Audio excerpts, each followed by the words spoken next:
Hi friends, இன்னைக்கு நம்ம மீன் குழம்பு எப்படி செய்யறதுன்னு பார்க்கலாம் வாங்க. ஃபஸ்ட்டு ஒரு கடாயில் நல்லெண்ணெய், வெந்தயம், வடகம் போட்டு அதுக்கப்புறம் பூண்டு உங்களால் தட்டி போட முடியும்னா தட்டி போடுங்க, இல்லை மிக்சியில் லைட்டாக அரைச்சி எடுத்துக்கோங்க. அதுக்கப்புறம் கருவேப்பிலை, ஒரு மிக்சி ஜாரில் சின்ன வெங்காயம் 10 பல் போட்டு 2 பச்சை மிளகா போட்டு நல்லா அரைச்சி எடுத்துக்கோங்க. உங்களுக்கு வேணால் கட் பண்ணி போட்டுக்கோங்க. அரைச்சி எடுத்தால் கொஞ்சம் திக்னஸாக வருன்றதுனால நான் அரைச்சி எடுத்துக்கிட்டேன். எங்கள் வீட்டில் எல்லோரும் அரைச்சா தான் பிடிக்கும். அப்புறம் தக்காளியும் அதே மாதிரி அரைச்சி எடுத்துக்கோங்க.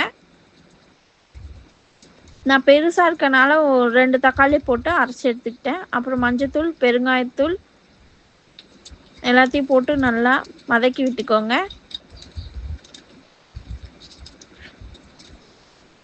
தேவையான அளவு உப்பு சேர்த்து நீங்கள் நல்லா வதக்கி விட்டுக்கலாம். நல்லா எண்ணெய் பிரிஞ்சு இந்த மாதிரி வரும்.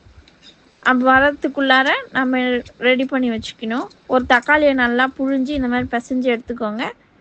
அப்புறம் புளி தண்ணி ஊற வச்சதை நான் ஒரு அலசி கழுவி எடுத்துக்கிட்டேன். நான் ஒரு தண்ணி தான் எடுப்பேன், அப்போ தான் திக்னஸ் கிடைக்கும்.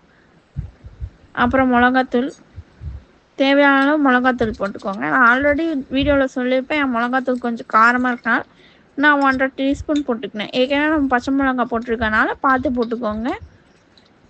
கரைச்சி வச்ச புளி தண்ணியும் இதில் ஊற்றிடலாம். உங்ககிட்ட மாங்காய் இருந்ததுன்னா புளி தண்ணி கம்மியாக பண்ணிவிட்டு மாங்காவை போட்டுக்கலாம். அரிஞ்சு எடுத்துக்கோங்க, அரிஞ்சு போட்டுக்கோங்க. உங்களுக்கு அது வேணும்னா எனக்கு கமெண்ட் செக்ஷனில் பண்ணுங்கள், பண்ணுறேன். நல்லா கொதிச்சு இந்த பதத்துக்கு வரும்போது நான் இன்னைக்கு கிழங்கா மீன் வாங்கினதுனால நான் அந்த கிழங்கா மீன் சேர்த்துக்கிட்டேன். நல்லா 7 பீஸ் வரும். அது போட்டு சும்மா ஒரு கிண்டி விட்டுக்கோங்க. ரொம்ப கிண்டாதீங்க, அப்புறம் மீன் உடஞ்சிடும்.